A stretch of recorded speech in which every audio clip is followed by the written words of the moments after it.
अष्टलक्ष्मी मम ग्रहे धनं पूरय पूरय नमः। ॐ ह्रीं श्रीं क्लीं श्रीं कुबेराय अष्टलक्ष्मी मम ग्रहे धनं पूरय पूरय नमः।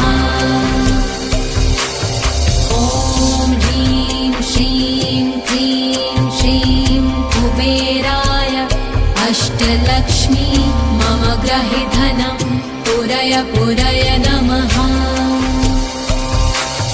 ॐ ह्रीं श्रीं क्लीं श्रीं कुबेराय अष्टलक्ष्मी मम ग्रहे धनं पूरय पूरय नमः।